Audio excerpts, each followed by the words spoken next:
పవిత్రాత్మ స్వరూపులకు ప్రియాత్మ బంధువులారా, శ్రీమద్ శంకరాచార్య విరచిత బ్రహ్మజ్ఞానావళి మాల. ఈ మాల మనం మెల్ల వేసుకోవాలి అంటే ఈ మాల వేసుకోవాలి అన్నమాట. అందుకు ఆ బ్రహ్మకు సంబంధమైన వాక్యాలన్నీ అన్వయం చేసి కొన్ని ఒక మాలగా తయారు చేసి చెబుతున్నారు. ఇక నేనేమనుకోవాలి, ఆత్మజ్ఞానం కావలసిన వాళ్ళకి ఇంక రెండో ముక్కలు అన్నీ ఒకే దగ్గర చేర్చేసి ఇవి అనుకుంటే చాలన్నమాట. అది ఎవరికి ఆత్మజ్ఞానము కోసం నేనేమనుకోవాలి, అది ఆత్మజ్ఞానం కోసం నేనేమనుకోవాలన్నటువంటి వాళ్ళందరికీ మాల అక్కడక్కడ ఏరకుండా అది. సకృశ్రవణ మాత్రేణ బ్రహ్మజ్ఞానం యతో భవేత్ బ్రహ్మజ్ఞానావళీ మాలా సర్వేషాం ముక్తి సిద్ధయే.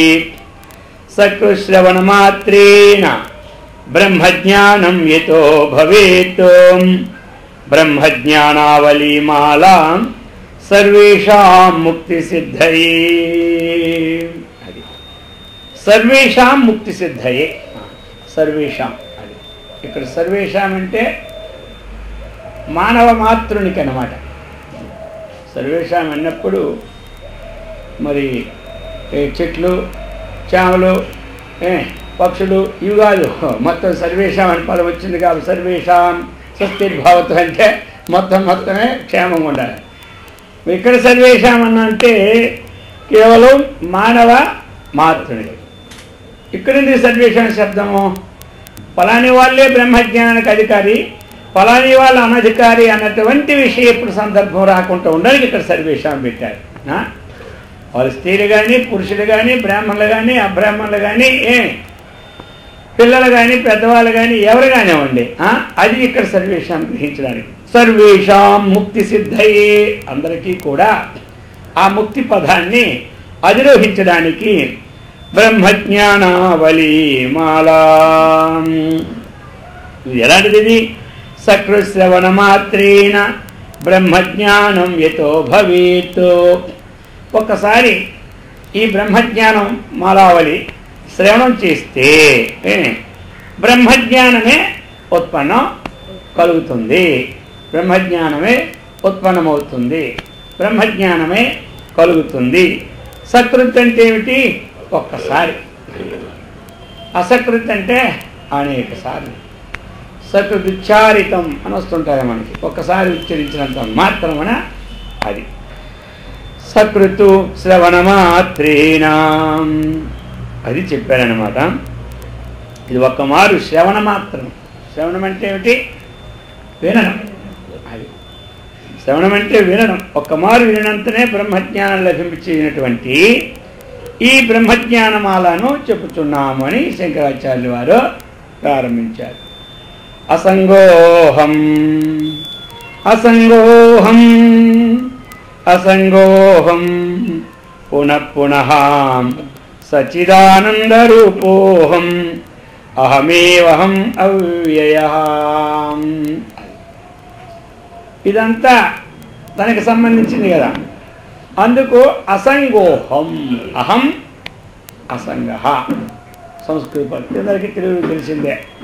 ఏడు తెలుగు దీనికి నేను అసంగుడును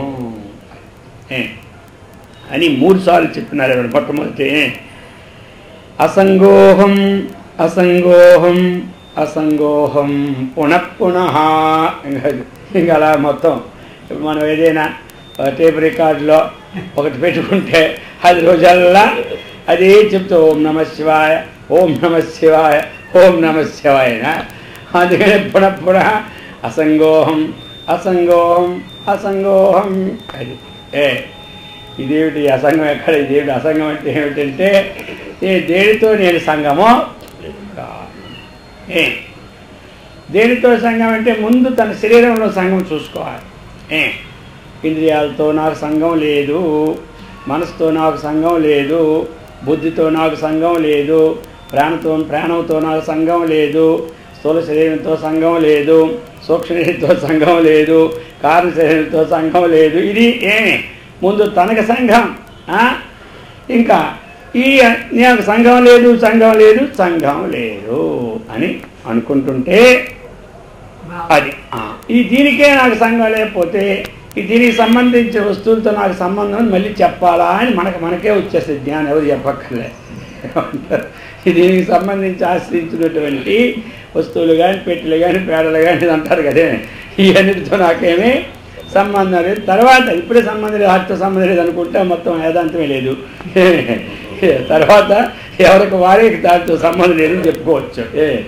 ముందు తనకు సంబంధం ఏంటంటే సంబంధం లేదు అది చెప్తున్నారు. ఇంకెవరు ఎలా అనుకోవాలి? సచ్చిదానంద రూపోహం.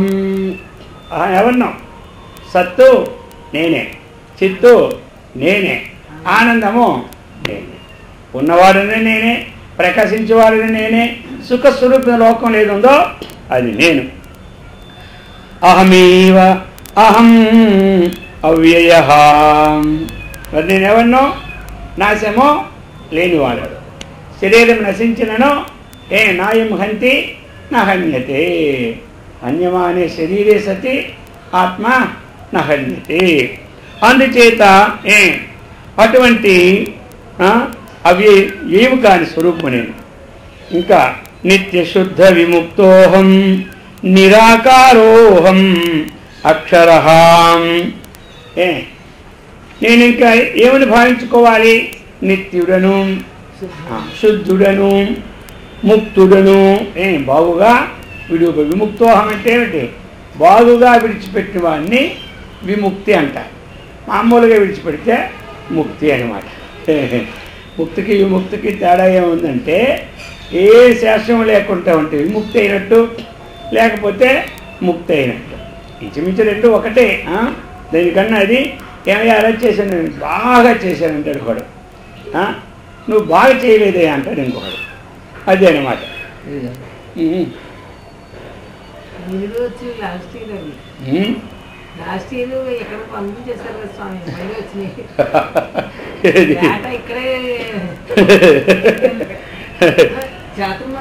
అదే నిత్య శుద్ధ విముక్తోహం నిరాకారోహం. నిరాకారోహం అక్షర. ఇంకెవరు నేను? ఆకారము లేనివాడు. ఆకారం ఉంటే ఏమిటది? రూపం. రూపము నేను లేనివాడు. అక్షర నాశరహితమైనటువంటి స్వరూపము కలవాడను. భూమానంద స్వరూపోహం. ఇంకా నేను ఎలాంటి వాడిని? భూమానంద స్వరూపం అన్నమాట. ఈ భూమా శబ్దం కూడా ఆత్మశబ్దానికే వాడతారు. చాందోగ్య ఉపనిషత్తులో నారదుడు సనత్ కుమారుడికి చెప్పినటువంటిది పేరు భూమా విద్య. అది భూమా విద్య అంటే భూమా శబ్దం అనేది ఆత్మశబ్దానికి సంబంధించినది. అందుచేత భూమానంద స్వరూపోహం అహమేవ అవ్యయ. ప్రతి శ్లోకంలో కూడా నేను నాశరహితమైనటువంటి వాడను. నిత్యోహం నిరవధ్యోహం నిరాకారోహం అక్షర పరమానందరూపోహం అహమేవ అవ్యయ. నిత్యోహం అహం నిత్య. అది నేను ఎల్లప్పుడూ ఉన్నవాడను అని భావం రావాలి అందరికీ. నేను ఎల్లప్పుడూ ఉన్నవాడు. నిరవధ్యోహం.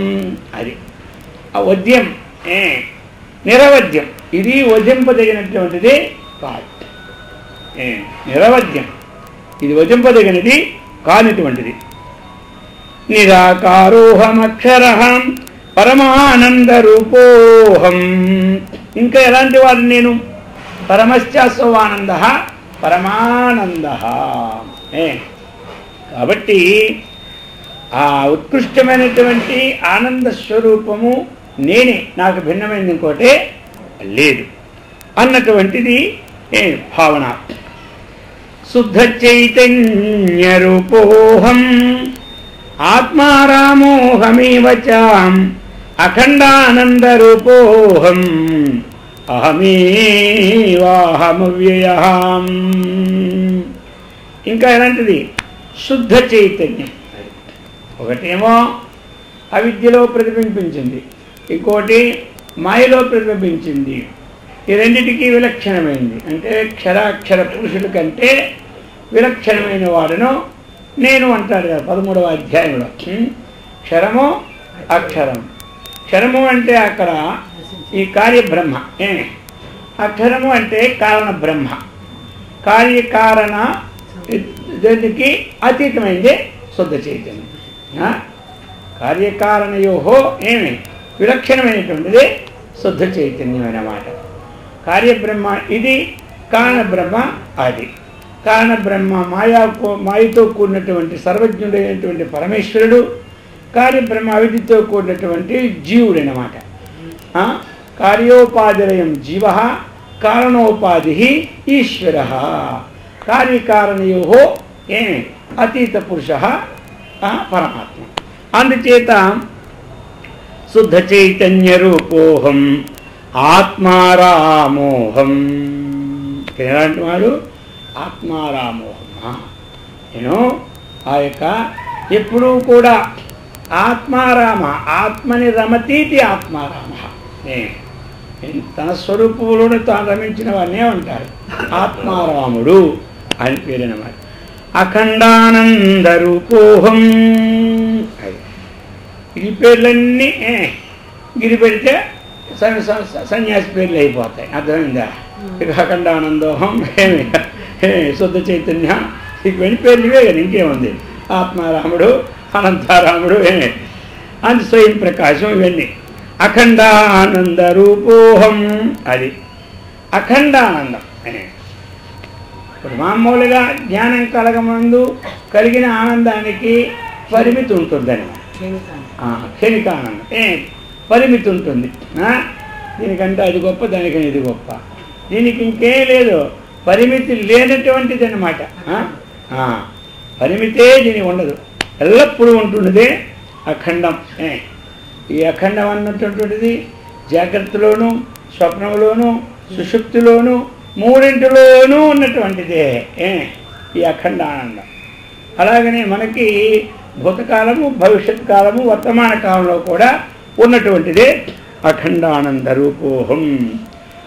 స్వయం ప్రకాశ రూపోహం చిన్మయోహం పరోస్మ్యహం. ఇంకా ఎలాంటిది? స్వయం ప్రకాశ రూపం. లోకములో అన్నీ కూడా ఇవి పరప్రకాశములు అన్నమాట. ఇంకో ప్రకాశం ద్వారా ఇవన్నీ మనకి ఉంటున్నాయి. ఆత్మ అన్నటువంటిది స్వప్రకాశమే కానీ పరప్రకాశం కాదు. సూర్యుడు పరప్రకాశమే, చంద్రుడు పరప్రకాశమే, నక్షత్రాలు పరప్రకాశమే, అగ్ని పరప్రకాశమే. అందుచేత ఒక పరమాత్మే స్వయం ప్రకాశం. స్వయం ప్రకాశ రూపోహం చిన్మయోహం పరోస్మ్యహం. ఇంకా ఎలాగా? చిన్మయం. చిన్మయమైనమాట. చిన్మయం అంటే ఏమిటి? మనకి ఆ యొక్క చిత్తు ఏవమయం. అంటే చిత్తు అంటే ఏమిటి? ప్రకాశం అన్నమాట.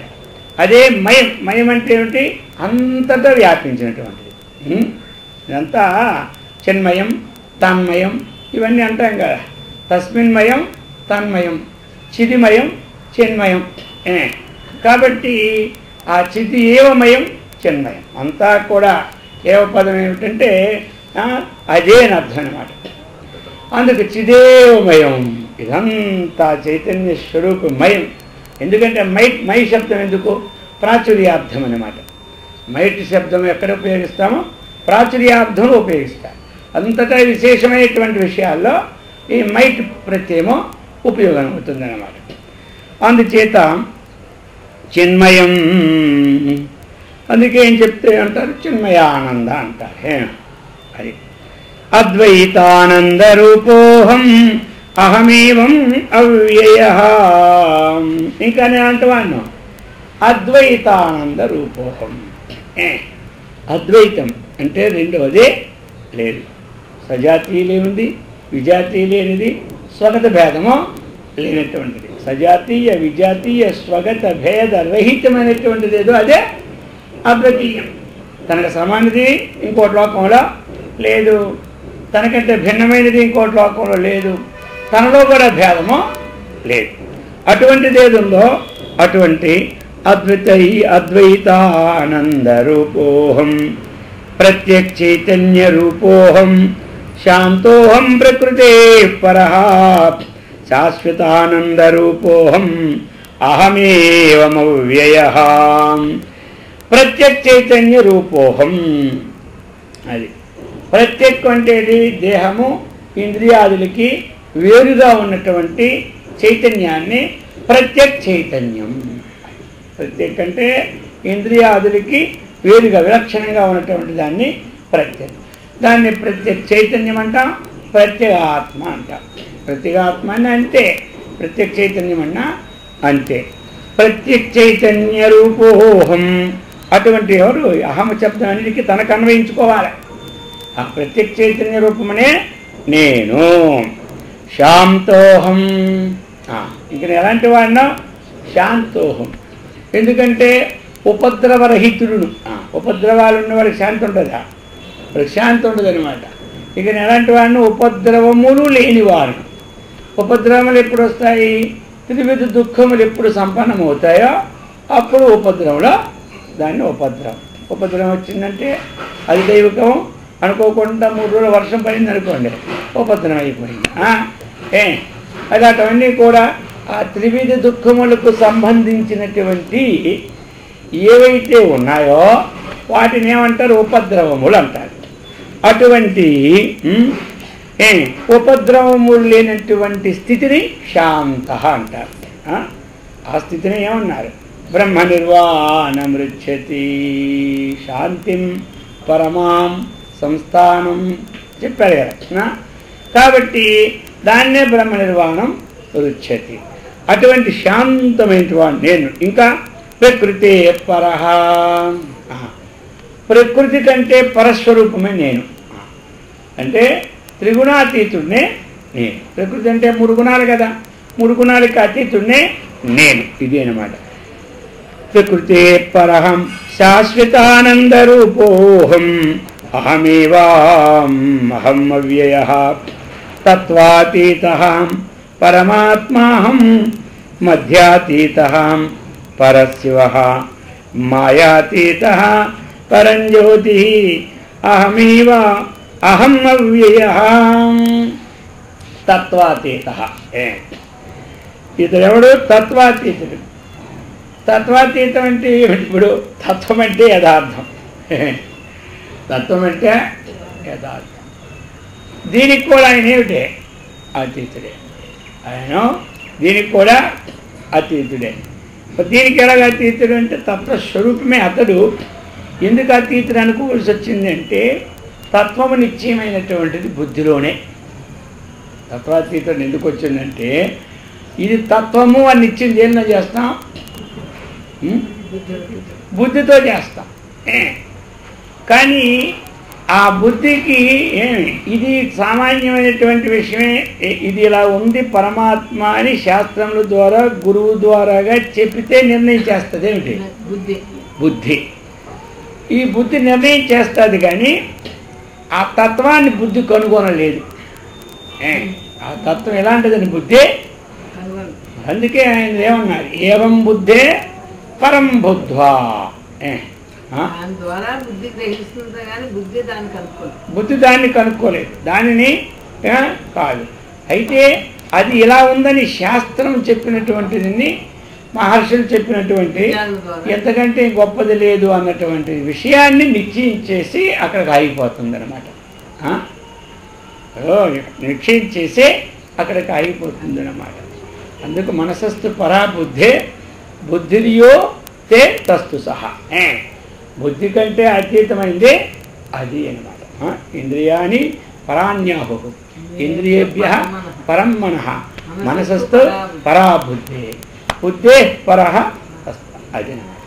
అందుచేత ఇది అందుకు తత్వాతీత అని ఇక్కడ మనకి తత్వము అది. అదేమిటది? తత్వం.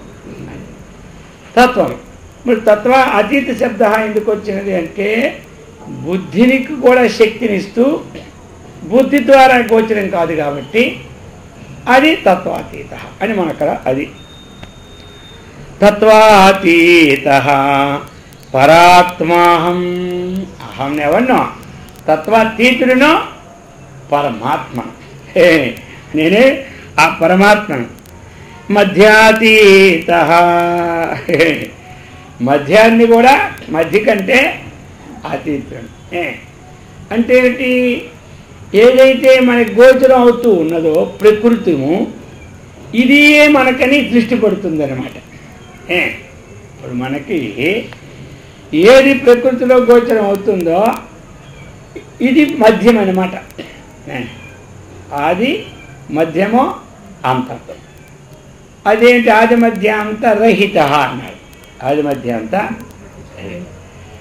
అంటే ఇక్కడ ఏమిటి ఆది మధ్య అంత అతీత అన్న అంటే రహిత అన్న అంతే ఆది మధ్యములు లేనివాడను అంటే ఆది మధ్యాల్ని దాటిన వాడను అందుకు మధ్యలో మనకి ఇదంతా ఉన్నట్టు కనబడుతున్నది పూర్వం ఇదంతా లేదు తరువాత ఇదంతా లేదు ప్రస్తుతము ఇది ఉన్నట్టు మనకు కనబడుతుంది కానీ దీనికి కూడా నేను అతీతుడినే కానీ ఈ స్వరూపము నేను కాదు అది చెప్తాను మధ్యాతీత పరశివ అటువంటి పరమశివుడు అనమాట అంటే మధ్యావస్థ అనగా ఏమిటి ఈ శరీరం అతీతం అది మనకు కనబడుతుంది జగత్తు మధ్య ఇదన్నమాట ఈ యొక్క శరీరానికి అతీతుడు అనమాట తత్వాతీతుడు అంటే రెండు అర్థాలు ఉన్నాయి మనకి ఇప్పుడేమి ఇప్పుడు తత్వము అన్నటువంటిది బుద్ధికి గోచరము కానటువంటిది కాబట్టి దీనికి మనం ఇచ్చున్నాం దీన్ని చెప్తుంది కాబట్టి ఆ తత్వానికి ఇది అతీతమే ఈ బుద్ధికి గోచరైనటువంటి విషయము బుద్ధికి స్పష్టం కాదుగా అతీతం అనుకున్నాం దాన్ని ఇంకా కొంతమంది ఏమిటి 24 తత్వాలు ఏదైతే శరీరం ఉందో ఈ తత్వానికి కూడా అతీతం మన శరీరం ఎన్ని తత్వాలు 24 తత్వాలు సాంఖ్య మతంలో ఎన్నున్నాయి పంచ జ్ఞానేంద్రియాలు పంచ కర్మేంద్రియాలు పంచ భూతాలు అలాగనే పంచ తన్మాత్రలు ఎన్ని 20 అయిపోయాయి వాళ్ళ లెక్కల ప్రకారం 20 అయిపోతే అందులో ప్రకృతి మహాన్ మహత అక్కడి నుంచి అహంకారం అందులో ఒకటేమో మనస్సు ఈ 4 + 20 అంతఃకరణం మనం తీసుకుంటాం 24 ఈ 24 తత్వాలు ప్లస్ పురుషుడు 25 తత్వాలతో కూడింది సాంఖ్యం అన్నమాట అందుకని 24 తత్వాలను వాళ్ళు తత్వాలుగా వాడతారనమాట ఇవన్నీ కాబట్టి 24 తత్వాల కంటే అతీతుడు అతడు 24 తత్వాల కంటే అతీతుడు అనమాట అలాగనమాట అందుకే బుద్ధే పరం అది తత్వాతి మాయ తర్వాత మధ్యాతీత మాయాతీత పరంజ్యోతి అహమేవ అవ్యయ ఇంకా ఎలాంటి వాడు మాయాతీతుడు మాయా తన దగ్గరే ఉంటూ దానికి లోబడుకుంటూ ఉంటాడు కాబట్టి అతీతుడు ఆయనే మరి ఆయన లేకపోతే ఇంకేముందే ఈ బండి ఏమి కదలే కదలే 24 పెట్లు పెట్టి 23 24 పెట్లు పెట్టి డ్రైవర్ లేకపోతే ఆ పెట్టి అక్కడే ఉండిపోతాయి ఇక ఆ బండికి మరి కదలదనమాట అందుచేత అంతే అందుచేత ఏంటి ఇంకా ఏం చెప్పాడు మాయాతీతోహం నేనెవరినో ఇవన్నీ తనయే అన్వయించుకోవాలి ఇవన్నీ నేనెవరినో తత్వాతీతుడును నేనెవరినో మాయాతీతుడును అది ఇప్పుడు నేనెవరు ప్రశ్న వస్తుంది కదా నేనెవరో తెలుసుకోమన్నారు రామణ మహర్షుల వారు నేనెవరో తెలుసుకో మరి నేనెవరో తెలుసుకోవాలంటే ఈ లోకం వల్ల తిరిగిన నేనెవరో తెలియదు వాళ్ళ సంగతి తెలుస్తుంది కానీ తన సంగతి మాత్రం తెలియదు అనమాట నేనెవరో తెలుసుకోవాలంటే ఇది పట్టుకోవాలి ఇది నేను దీనికి భిన్నమైంది నేను కాదు ఇది అనమాట వారు ఏంటంటే 2 ముక్కల్లో చెప్పేశారు నేనెవరు అంతే. ఇంత 2 మొక్కలతో దిగిపోయి ఆ నేనెవరు తెలుసుకోవడానికి ఒక 100 సంవత్సరాలు పడుతుంది. ఒకరికి 2 జన్మ 3 జన్మలు పట్టచ్చు, ఏమి ఒకరికి 4 జన్మలు పట్టచ్చు, ఒకరికి 1,000,000,000 జన్మ సుకృతే పుణ్యమైనా పట్టచ్చు. ఉన్న 2 మొక్కలు నేను ఎవరు బస్ ఇంతే. ఇది చాలా సులభం ప్రశ్న అన్నమాట. ఇప్పుడు మనం ఎవరిని అడిగానుక నేను ఎవరిని చెప్పేస్తాను. నేను పలాని గోత్రం, పలాని వంశము, పలాని వాడిని బాస్ అయిపోయింది. నేను ఎవడో 3 మొక్కలతో వాళ్ళు చెప్పిస్తాను. మనం చెప్పాలంటే ఈ జన్మకి నేనేవాడిని చెప్పడం మన భయమే. ఏమంటారు వాళ్ళు 5 నిమిషాలు చెప్పిస్తారు వాళ్ళు నేనేవాడైనా. అందుచేత అది చెప్తున్నారు. మాయా అతీత. ఇంక నేను ఎలాంటి వాడు మాయకు అతీతం. కానీ నా దగ్గరే ఉంటుంది మాయా, దూరం ఉండదు. మనం దూరం ఉండి అతీతులు కావడానికే చేస్తున్నాం. అర్థమైందా? దగ్గరుండి కూడా ఆయన అతీతుడే. ఆయన దూరం ఉండి అతీతులు కావాలంటేనే మనం కాలేం. ఇక ఆయన తనలోనే దగ్గరే ఉంది, కానీ ఏమైంది ఆయనలో అతీతుడు అన్నమాట. దాని యొక్క విషయాల సంబంధమైనటువంటి తనకి ప్రయోజనానికి ఉపయోగిస్తాడు. అంటే ఏమిటి? ఆ యొక్క సృష్టి కావాలన్నప్పుడే మాయని తీసుకొని ఉపయోగిస్తాడు అంతే. అయితే మరి దానికి నేనేమో అంటుకోను, అది అన్నమాట. మాయాతీత మాయాతీతహం, నేను మాయాతీతం. పరంజ్యోతిరహం ఏవా, నేనెవరిను? పరంజ్యోతిని. మనం అందుకనే కదా అంతర్జ్యోతి, బహిర్జ్యోతి, ప్రత్యగ్జ్యోతి, పరాత్పర.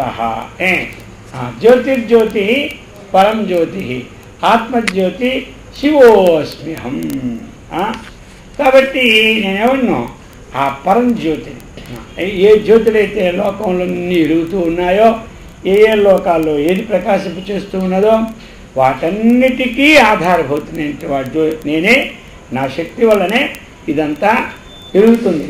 ఆ శక్తి కూడా ఏమన్నాడు? ఏకాంశేన స్థితో జగత్. అనేకాంశాలతో ఒక్క అంశం చేతనే అందులో సూర్యుడు ఎన్నో అంశం చేత మనకింత ప్రకాశాన్ని ఇస్తూ ఉన్నాడు. అందుచేతే ఆయన పరంజ్యోతిరహమేవ నామరూప వ్యతీతోహం చిదాకారోహమచ్యుతః సుఖ ప్రకాశరూపోహం అహమేవ అహం నవ్యయః నామరూపో వ్యతీతోహం. ఏవైతే లోకంలో నామముందో రూపముందో ఈ నామరూపాలకి నేను అతీతుడినే, కానీ నామరూపాలు నాకేమీ లేవు. ఆయనకి నామము లేదు, రూపము లేదు. నామరూపాలు ఉండేది దేనికంటే శరీరానికి. కరెంటుగా నామము ఏముందని పెట్టుకుంటా అంతే, ఇదని విద్యుత్ అని. కానీ రూపము దానికి ఉందా? లేదు. దానికి రూపము లేదు.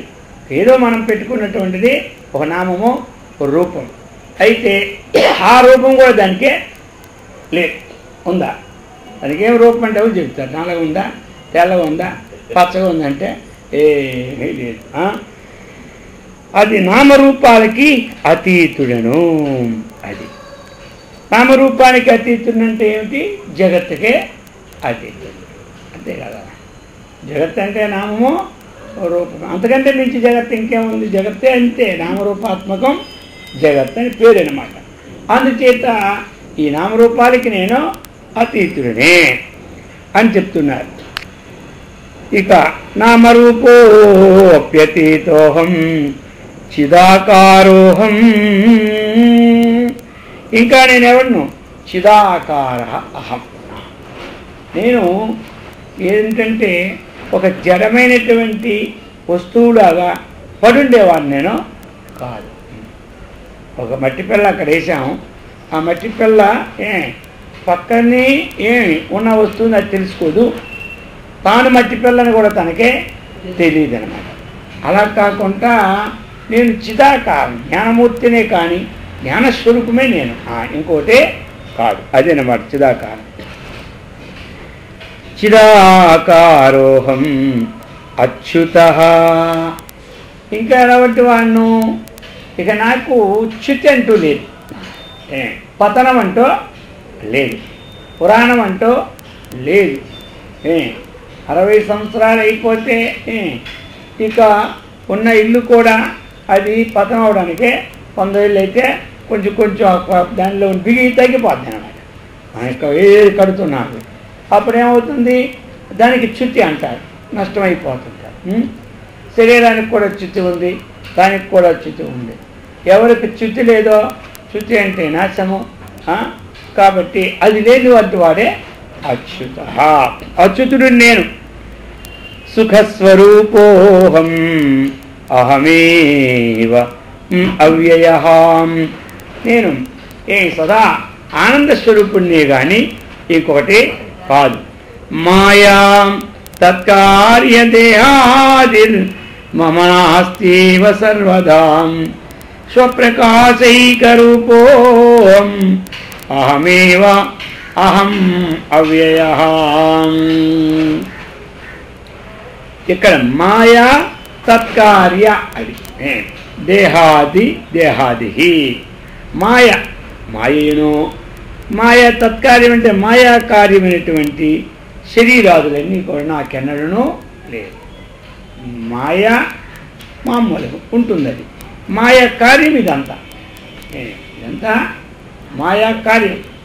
ఇప్పుడు మట్టి కార్యము కొండలు, మాయా కార్యము శరీరాదులు అన్నమాట.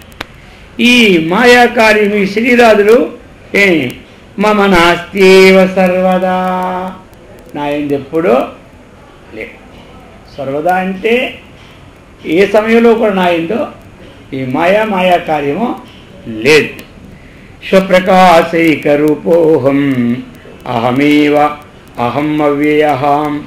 గుణత్రయస్య అతీతోహం బ్రహ్మాదీనాంచ సాక్ష్యహం. అనంతానందరూపోహం అహమేవం అహమవ్యయః. ఇంకా ఎలాంటి వాడిని నేను, గుణత్రయస్య అతీతోహం. సత్వగుణానికి, రజోగుణానికి, తమోగుణానికి నేను అతీతం. ఆ గుణములు ఏవైతే ఉన్నాయో వికారములు, ఆ వికారములు నాకు సంబంధమైనవి కావు. వికారములకు నేను లోను ఎప్పుడు కాదు. నాకు సంబంధం అయితే కదా నేను లోను కావాలి. నాకు సంబంధం కాంది నేను ఎలా లోను అవుతాను? అందుచేత గుణాతీత. మరి గుణాతీతుడు అయినప్పుడు సృష్టి గుణములకు సంబంధించిందే కానీ ఇంకోటి కాదు. సృష్టి అన్నటువంటి దీనికి సంబంధించింది గుణాలకే. ఆ యొక్క తమోగుణ ఆధిక్యతతో ఉన్నటువంటి చేతనాంశం ద్వారా మనకి సృష్టి జరిగిందన్నమాట.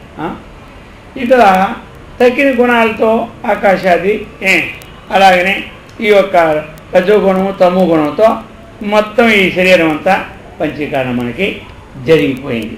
అందుచేత చెప్తున్నారు, అటువంటి గుణత్రయ వ్యతీతోహం. అందుచేత ఏమిటి, బ్రహ్మాదీనాంచ సాక్ష్యహం. ఇక నేను ఎలాంటి వాడును అంటే బ్రహ్మాదీనాంచ, బ్రహ్మ ఆది పదం చేత విష్ణువు మహేశ్వరుడు, ఈ ముగ్గురు కూడా నేను ఎలాంటి వాడినో సాక్షి.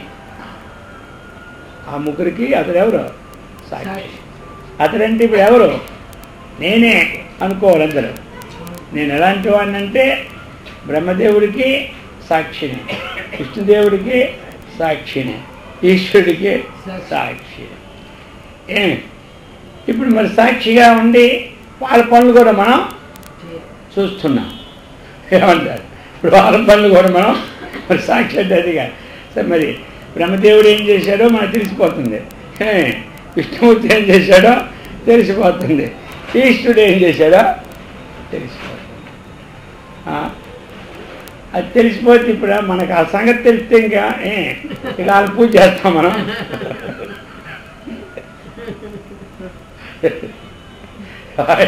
ఆ సంగతి తెలిసిపోతుంది కదా. సంగతి తెలియకపోతే పూజ అర్థమైందా? ఇప్పుడు ఆ బ్రహ్మ సంగతి తెలిసిపోయింది అనుకోండి, విష్ణు సంగతి తెలిసిపోయింది, ఈశ్వరుడి సంగతి తెలిసిపోయింది. ఇక ఇప్పుడు వాళ్ళ పని ఏమైనట్టు? వాళ్ళ డ్యూటీయే లేదా? డ్యూటీకి వాళ్ళ డ్యూటీ వాళ్ళు ఉంది, కానీ వాళ్ళ డ్యూటీని నియమించేవాడిని ఎవరు? నేను. మరి ఆ బ్రహ్మదేవుడు డ్యూటీ నేను నియమించానంటే అది ఏం చెప్తారు? ఆ స్వామికి ఏమైనా అర్థం ఉందా అని అంటారు కొంతమంది కన్నా.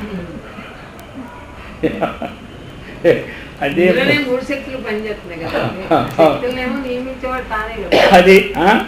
అందుకే అన్వయం చేసుకోవాలి. చేసుకున్నప్పుడు ఆత్మజ్ఞానం. అందుకే అసంగమైన ఖడ్గం. ఎందుకంటే మనం మొదటి నుంచి అటు వాళ్ళ ముఖ్యం కాబట్టి వాళ్ళని ఆరాధన చేస్తున్నాము. వాళ్ళకి నేను సాక్షిన అనే భయం మనకే వదలదు. కాబట్టి ఆ సాక్షి స్వరూపం అంటే ఆ బ్రహ్మము మనలోనే ఉన్నాడు, విష్ణువు మనలోనే ఉన్నాడు, ఈశ్వరుడు మనలోనే ఉన్నాడు. కాబట్టి ఎందుకంటే కొన్ని వాక్యాల్లో సదా చిదానంద రూపం శివోహం శివోహం అంటాం కదా. మరి అందుచేత బ్రహ్మ విష్ణు బ్రహ్మాదీనాంచ సాక్ష్యహం అనంత ఆనందరూపోహం అహమేవ అహమవ్యయః అంతర్యామి స్వరూపోహం కూటస్థః సర్వగోస్మ్యహం పరమానందరూపోహం అహమేవం అవ్యయః. ఎన్ని భావాల్లో మనకి వెదజల్లుతూ ఉన్నది అంటే ప్రకృతి, ఆ భావాలన్నీ ఏమి నా యొక్క స్వరూపమే కానీ నాకంటే భిన్నము కాదన్నటువంటి అవన్నీ చెబుతున్నారు. అది ఎన్ని భావాల్లో ఎదురుతూ ఉన్నదో మనకి విస్తరించి ఉన్నదో, ఆ భావము ఏ భావం అయితే ఉన్నదో ఆ భావస్వరూపము నేనే కానీ నాకంటే భిన్నము కాదు. అది ఆ భావం. అంతర్యామి స్వరూప, అది అంతర్యామి. అంతః యమయతీతి అంతర్యామి. అంతరములో నియమించినటువంటి వాడినో నేనే. అంతరంలో లోపట నియమించిన వాడిని ఎవరినో నేనే. నేను లోపల లేకపోతే వాళ్ళు ఇష్టం వచ్చినట్టు వాళ్ళు 24 గంటలకు పని మానేసి ఉంటారు. నేను లోపల ఉంటా, పో 8 అయింది ఆఫీస్కే, నా 7:30 అయింది ఆఫీస్కి పో అని చెప్తూనే ఉంటుంటాను అన్నమాట. అందుకే పోతూ ఉంటుంటా. నీ మంచిది. లేకపోతే ఆఫీస్కి వెళ్తారా? వెళ్ళరు. లేకపోతే రోజుల్లో మనం పడుకోవాలనుకుంటాం. అయితే మరి ఊరుకుంటాడు ఆయన. అది నీకు ఎంతవరకే నిద్ర, ఇంకెక్కడి నుంచి నీ నిద్ర లేదు, అది నియమిస్తాయన్నమాట. అందుచేత అంతర్యామినోహం. ఇంకా కూటస్థః సర్వగః అస్మి అహం. నేనెవరిను? కూటస్థుడినమాట. నేను అంతటా నిండబడి చలనం లేనటువంటి వాడను. నేను అంతటా నిండబడి చలనం లేనటువంటి వాడను. కూటస్థః సర్వగః. సర్వం గచ్చతి ఇది సర్వగః. అది అంతే. కూటమంటే కదలకు లేనటువంటిది, సర్వగ అంటే అంతటా నిండబడినటువంటిది. అది పరమానందరూపోహం అహమేవం అహమవ్యయః ద్వంద్వాది సాక్షిరూపోహం అచలోహం సనాతనః సర్వసాక్షి స్వరూపోహం అహమేవాహమవ్యయః ద్వంద్వాది సాక్షిరూపోహం. ద్వంద్వాలు మనకి ఉన్నాయి కదా. ద్వంద్వాలనేవి సుఖ దుఃఖము, లాభాలాభము, జయోపజయము, ఇవన్నీ మనకున్నాయి. మానవోపమానములు. వీటన్నిటికీ నేను ఎవరినో? సాక్షి. మనకు వస్తుంది సుఖం, వస్తుంది ఒక గడియ, దుఃఖం వస్తుంది ఒక గడియ, లాభం వస్తుంది ఒకసారి, నష్టం వస్తుంది, జయం వస్తుంది, అపజయం వస్తుంది. ఇప్పుడు ద్వంద్వాతీతుడిని నేను. అందుకు చెప్తున్నాడు ద్వంద్వాది సాక్షి రూపోహం. వాటికి నేను సాక్షి. ఈ భావం మనకుంటే ఆ ద్వంద్వాలను మనం జయింపగలం. ఈ భావం దేనికి? అహం బ్రహ్మాస్మి మంత్రోయం సర్వబంధం వినాశే. ఈ భావం అన్నటువంటిది ఎప్పుడైతే గట్టిగా ఉన్నదో ఆ వాడు ద్వంద్వాతీతుడు కాగలడు. మరి భావం అన్నటువంటిది అభ్యాసం లేకుంటే ఎవరికి రాదు. లోకంలో సామాన్య పనికి అభ్యాసం ఉంటే ఇక దీనికోసం అభ్యాసం లేకపోతే వస్తారు, నిలబడదు. దాన్ని బాగా అభ్యాసం నూరి దాగాలని. అవును, అది అందుకే అది ఎలాంటిదంటే అది దానికి అంత ఇదనమాట. ఆ మనస్సు దాని పట్టు ఎక్కువ, ప్రకృతి యొక్క పట్టు.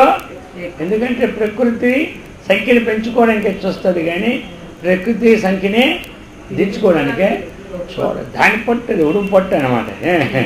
ప్రకృతి పట్టు అలాంటిదంటే ఉడుము పట్టు, పట్టిందంటే పట్టడమే పట్టు. అది చెప్తున్నారు. ద్వంద్వాది సాక్షి రూపోహం అచలోహం సనాతనః సర్వసాక్షి స్వరూపోహం అహమేవం అవ్యయః. చెప్తున్నారు అచలోహం. మీకు ఎలాంటి వాడిని నేను? అచలః. చలనం అంటూ మరి చలిస్తూ ఉన్నది లేదా? లోపల శరీరం చలిస్తున్నది, ఇంద్రియాలు చలిస్తున్నది, మనసు చలిస్తూ ఉన్నది, బుద్ధి చలిస్తూ ఉన్నది. మరి నేనేలాంటి వాడిను? అంతే. చలనము లేదు. చలనము మరి ఇన్ని చలిస్తుంటే ఆయనకి చలనం లేదా? అది కదా ప్రశ్న. ఇప్పుడు ఆకాశం ఇదంతా ఉంది, దీంట్లో ఘటం పెట్టాం,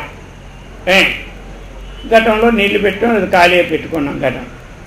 ఈ ఘటం అటు ఇటు తిరుగుతూనే ఉంటుంది, ఘటం అటు ఇటు తిరుగుతుంది. కానీ ఆకాశం తిరగదు కదా. ఇప్పుడు ఆకాశం అంటే ఇంకా అర్థం కాకపోతే ఆ ఘటంలో ఒక చంద్రబింబం పడింది నీళ్ళు. ఇప్పుడు చంద్రుడు చూస్తూ ఉన్నామా? ఇప్పుడు ఏం చేస్తున్నాం? ఈ ఘటం ఇక్కడి నుంచి ఆ గోడ దగ్గర తీసుకెళ్ళాం, అక్కడ చంద్రుడు వచ్చినట్టు ఉన్నా లేదా? అక్కడి నుంచి ఇక్కడ తెచ్చాం, ఇటు వచ్చాం. ఇప్పుడు చంద్రుడు కదులుతున్నాడా? ఘటం కదులుతుందా? ఏది కదులుతాడు? అంతే. ఘటం వెళ్ళి వస్తున్నది, ఘటంలో నీళ్ళే. ఘటంలో ఉన్న ఆకాశం వెళ్ళి రావడం లేదు, ఘటంలో ఉన్నటువంటి చంద్రుడు వెళ్ళి అంతవరకు వెళ్ళి ఇక్కడికి మనం వచ్చినా, ఇక్కడి నుంచి అక్కడ పట్టుకుపోయినా ఆయన పడిన ప్రతిబింబానికి ఇటు వచ్చే పోయేది ఆయనకే లేనే లేదు. అందుచేత అందుకు అయితే చెలిస్తుంది కదా అంటే ఉపాధి చెలిస్తుంది కానీ ఆత్మ ఈ శరీరం అనేటువంటి చెలిస్తాయి. మరి ఆత్మ లేకుండా చెలిస్తుంది అంటే ఇది అసలు చెల్లిస్తుంది. ఇదే మాయ. మాయ అంటే ఇదే. ఆత్మ చెలించదు, దేహము చెలించదు. దేహం చలిస్తుంది అంటే ఇది జడం అయిపోయింది, ఆత్మ చలిస్తుంది అంటే అది అచలం అయిపోయింది. మధ్యం చలించేది ఏదో మనకి ఈ మాయ అర్థం అవడం లేదు.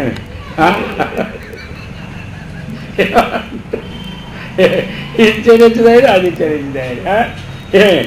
ఇది చలించక అది చలించకపోతే ఇది వేదాంతం వేరు వేదాంతం అంటారు, ఇంకేమంటారు? వెళ్ళిపోతాడు అన్నట్టుగా మీ వేదాంతం వేరే వేదాంతం పోవయ్యా అంటారు. ఇది చెల్లించి అది ఏదో చెల్లించి ఒప్పుకోవాలి కానీ అర్థమైంది. అది దాన్ని ఒప్పుకోవాలి, దీన్ని ఒప్పుకోవాలా. ఇది ఒప్పుకోరు, అది ఒప్పుకోరు. ఇంకేందుకు మీ వేదాంతం చాలు. ఇక్కడే ఉంది. మరి దీనికి ప్రశ్నకి సమాధానం వారికి అర్థం కాక మరి ఏం చేస్తారు? వచ్చింది కూడా. అందుకని ఆయన మా ఇది మామూలు ప్రశ్న వేస్తారు అనుకోండి, ఏం చెప్తాం మనం ఇక్కడ? ఇది చెల్లించదు అంటావు, కాసేపు జలం అంటావు, వదిలేసే అది చెల్లింది అంటావు. ఈ మధ్యన ఏమిటి కనెక్షన్ దీనికి దానికి? అక్కడేమో అది పెట్టేసాం కరెంటు, దానికి కనెక్షన్ ఇక్కడ కలపలేదు, ఇక్కడ ఇది పెట్టేసాం, ఇది ఎరగదు అది ఎరగదు, ఏమి ఎరగదు. మరి ఆ కనెక్షన్ కలిపి తిరుగుతుంది కదా, మరి దీనికి ఏం కనెక్షన్ ఇప్పుడు?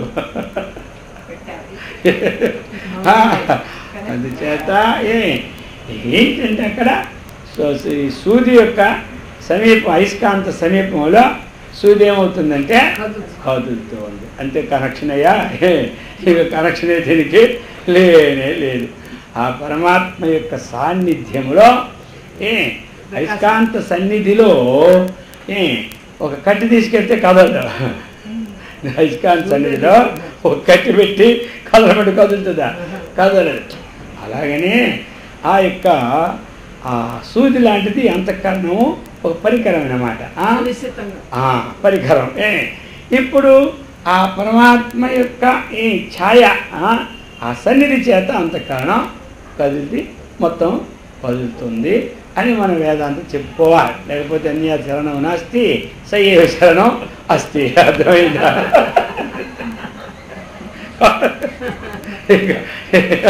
ఇక అది అన్నమాట కదా. అందుచేత అయస్కాంత సన్నిధిలో ఏ విధంగా అయితే అది కదులుతూ ఉన్నదో, ఆ పరమాత్మ యొక్క అంతఃకరణ కదులుతూ ఉన్నదో, ఆ పరమాత్మ యొక్క సాన్నిధ్యంలో ఆ అంతఃకరణం అనేది పనిచేస్తూ ఈ జగత్ ప్రకృతి అంతా పనిచేస్తుంది. ప్రకృతి ఒక ఇనమన్నమాట, ఆ పరమాత్మే ఒక అయస్కాంతం. ఆ అయస్కాంత సాన్నిధ్య వశం చేత జగత్తంతా కదులుతున్నది, నడుస్తూ ఉన్నది. అదంత పవర్ అన్నమాట. మాయాతీత పరంజ్యోతి అహమేవ అవ్యయః నామరూప వ్యతీతోహం చిదాకారోహమచ్యుతః సుఖప్రకాశరూపోహం అహం అవ్యయః. ద్వంద్వాది ఇక్కడికి వచ్చాను. ద్వంద్వాది సాక్షి రూపోహం అచలోహం. అది అచలం దగ్గర కదల సంగతి తీసుకున్నా. సర్వసాక్షి స్వరూపోహం. అయ్యా దానికి దీనికి ఎందుకు? ప్రపంచంలో ప్రతి విషయానికి నేను సాక్షిని. జడానికి సాక్షినే, చేతనానికి సాక్షిని అనమాట. నిష్కలోహం నిష్క్రియోహం సర్వాత్మా చ సనాతనః అక్షరస్వరూపశ్చాహం అహం అవ్యయః. నిష్కలోహం అది నేనెవరినో నిష్కలుడు. కళ అంటే ఏమిటి? అవయవాలన్నీ కలడం, అలాగే ఇంద్రియాలన్నీ కలడం. అందుచేత అవయవరహితులను లేక ఇంద్రియాల రహితులను. నిష్క్రియ ఇంకా నిష్క్రియోహం నేను క్రియారహితుడు.